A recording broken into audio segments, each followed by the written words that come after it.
close is that battle between him and Dontre to be that #1 punt returner? It's real close. You know, Jalen's also getting more and more involved in the offense. He's done a nice job.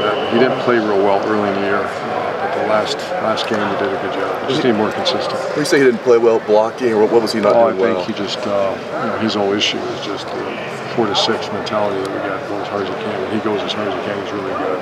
And I finally saw that last week where when he put his foot in the ground, even on plays that he didn't get the ball, he was stretching the defense. The good thing is he's very knowledgeable about all spots. If he keeps moving up the ladder, then he can play. Those two will be on the field at the same time. Herbert, Cameron Johnston, are you concerned about him a little bit? I mean, a couple of shanks in 2 straight games. I mean, what's sort of your coaching points, I guess, to him the next 2 weeks? Well, it's coachable because he's a good guy. And the last one end of the game, I wasn't that worried about the one to start the Virginia Tech. He was awful. And he comes across his body and works on his drop. He's a hard-working guy, so I'm concerned, but it's fixable. He's a willing guy, so I'm concerned. But it's not like there's option B. It's going to get him better at it. But I know there's a journey that Michael Thomas has been on. Obviously, it's a good start. Had some bumps in the road. Yeah, he's a California guy that he kind of inherited his commitment, and I got very close with Mike. He's a good guy. He was a mistake guy. Every third play he'd screw it up. That's why last year he wasn't ready to play, and that was really hard for him last year. But he's come out and he's not the same mistake guy. He's playing much better, and it's not surprising the success he's had because he's practiced that. He seems to fit that definition you want of a guy who can take it to the house. I mean, he's done it. Yeah, he's done it, and he's not like he has the answers now. Make sure he's aware of that every practice. He's got a long way to go still. What's the week been like? What are you working on? Are you working on UC? Or are you working on we jumped right into UC. Pass defense is going to be the call to arms. You know, they're really good. And they've got a really good quarterback. And a lot of times when you know, this is week 3 too. It's much different by week. It's not like week 8 where we have fatigue issues and all that. So we got to be smart how we handle our business. But this is all prepare for UC. Are you guys a little ahead of them because that was their first game? You know what I mean? Oops, sorry. The ebbs and flow of the season. Are you guys a little bit ahead of them? To watch the first half against the league, I would say no. You'd think there'd be more first game mistakes with a new quarterback, but they were outstanding. Are you concerned that they might throw it 75 times? Yeah, very concerned. I mean, based on what?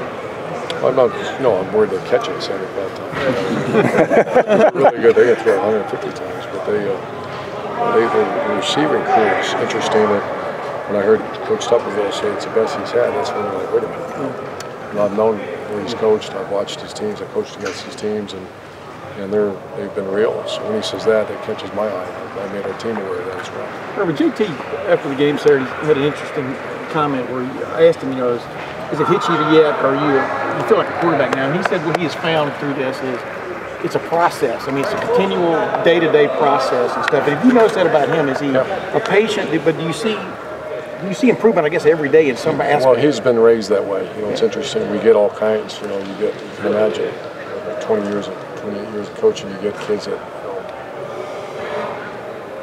don't understand what you said, the process. Growing up, and he understands every day is a chance to get better. That's the best part about coaching him. He attacks today like he's a rookie, and I like that fact that he's so energetic about getting better. Is Noah allowed around the team at all right now? Yeah, he actually practiced today. He's doing things to get healthy, but he's also we're supporting him. Urban, what's the balance when you guys have a lot of options offensively that you can put on the field with your receivers and tight ends and everything? What's the balance of putting playmakers out there and also putting guys who can block for the other playmakers? How do you sort of mix and match the personnel? A great question, and it's fun right now. I do that every week as I list the guys, and then the good thing is, I don't know if it's a good thing or a bad thing, but not necessarily there's a 1 or 2 or 3 every week. It kind of changes. And I think the best thing is that you go out and practice, you better practice, and you're not involved in it. So I kind of like where we're at. We're still not the finished product, and a lot of those guys are young and they're going to be good for them. When you lose Devin and Evan and Jeff, seen Jeff this year yet. I like where we're at as far as number of quality playmakers. You found a way to make a play though the other day. I mean, Who's yeah, that? Jeff Green. You talking about? Oh, Jeff Hireman. Oh, Jeff Harris. The last week, there's Couple been, more questions, There's guys. been some teachable moments from the NFL. How much have you talked to your guys about Every day, because they know it, they see it. It's how do you not see it? I go work out and put on the thing, and I noticed today every one of them for I want to say 20 to 30 minutes was issues. You know, not just NFL, college. They're all teachable moments, and if you don't use that, I think everybody in the country is using it. You guys have a zero tolerance policy on domestic abuse?